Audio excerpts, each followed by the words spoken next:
senior and photojournalism major at Kent State University back in 1970. It was there that one of the most controversial events in college history took place. No one knows exactly why the National Guard fired upon war protesters on campus, killing 4 students and injuring 9 others. I was developing film in the student photography lab when I heard shots ring out. I quickly grabbed my camera and ran outside. I wasn't concerned for my safety because I thought they were shooting blanks. I turned to my left and noticed a wounded and bleeding body, who I later found out was Jeffrey Miller. Oh my God! I thought they're firing real bullets! A young girl knelt down next to the body and began to sob violently. I snapped a photograph. You may be asking yourself, how did this ever happen in the first place? I remember I was watching television when President Richard Nixon publicly announced his decision to invade Cambodia and enter the U.S. into the war. Congress had not approved his decision, and many Americans became very angry. Generally speaking, the Kent State student body at that time was not known for protesting. A portion of the students were activists, but certainly not the majority. On May 1st, a demonstration was held in the Commons area. A group of history students buried the Constitution and burned their draft cards. This announcement drew in students from other colleges and universities, as well as vigilantes and activists. Following the demonstration, the crowd headed to bars in downtown Kent. When the university president forced early curfew, the intoxicated crowd of protesters then vandalized the downtown area. Notice how I said protesters, not Kent State students, as there were many others involved in the damaging activities. The events grabbed the attention of the Ohio governor, Jim Rhodes, who sent in the National Guard to keep order and prevent further conflict. On the evening of May 2nd, the Guard arrived on campus to find the ROTC building ablaze. They forced protesters into dormitories for the evening. May 3rd was uneventful for most of the day, but it proved to be the calm before the storm. In the evening, protesters staged a sit-in at a street intersection. When asked to disperse, they refused, and the Guard used tear gas to break up the crowd. There was a demonstration scheduled to take place on May 4th, but flyers were distributed canceling the event. Nearly 2,000 protesters showed up anyway. The National Guard drove the protesters up the hill in the Commons area and down into the fenced-in practice field. The Guard then retreated back up the hill with protesters following behind. No one knows what initiated the action, but at the bottom of the hill, the National Guard suddenly wheeled and fired into the crowd. Despite the tragedy, the government held the ROTC Awards on May 5th, the day following the shootings. I was quite disappointed at the lack of respect for the students who were killed. I guess the government was just trying to show that protesting the war would not be tolerated, but it seems quite cold-hearted. And as a result of this award ceremony, as well as the unfair shootings, there was a chain reaction of protests at colleges all across the country. On one hand, the protests were considered a success at shortening the duration of the war. But on the other hand, the protests were considered a failure as they divided the country and created a war within a war. Unfortunately, 4 students had to die as a result. Many unanswered questions remain to this day. Should the National Guard have been called to Kent State University in the first place?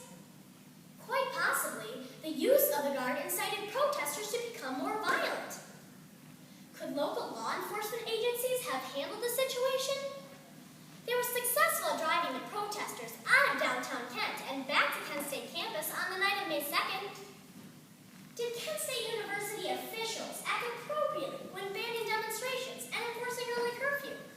Many people say the actions of the officials violated First Amendment rights. We will now observe a moment of silence for the 4 slain students and ignite this candle to honor all 4 of their memories.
situation was improving. But in the evening, we were called to the street intersection of East Main and Lincoln Streets to disperse a crowd staging a sit-in. The next day, I was relieved to hear the demonstration scheduled for that day had been canceled. But at noon, the tide changed when a group of over 2,000 students assembled near the Victory Bell to once again protest our involvement in the war. Soldiers were ordered to drive the protesters up the hill past Taylor Hall and down into the fenced-in practice field. Frenzied students began throwing gravel rocks and broken bottles at the guardsmen. The situation seemed to be spiraling out of control. We all feared for our lives. I saw the guardsmen huddled together. They may have been deciding on a course of action, but I couldn't be certain. Then I saw them point the rifles towards the students, seemingly in an effort to get them to back down. With nowhere to go, the National Guard retreated back up the hill. In one quick motion, a group of soldiers turned and fired into the protesters. They say those 60 or so rounds of fire lasted only 13 seconds, but it seemed like an eternity. And in the end, 4 students were mortally wounded and 9 others were injured. So, what was the reason for the National Guard opening fire, you might ask? Well, during an ensuing trial, the 8 guardsmen that shot to the crowd said they feared for their lives and fired in self-defense. The case was dismissed. There are many unanswered questions. Should the National Guard have been called to Kent State University in the first place? The Guard was, in fact, called by local law enforcement officials because they believed that radical revolutionaries were in Kent to destroy the city and the university. Could local law enforcement agencies have handled the situation? The mayor of Kent was afraid the local forces would be inadequate to meet the potential disturbances.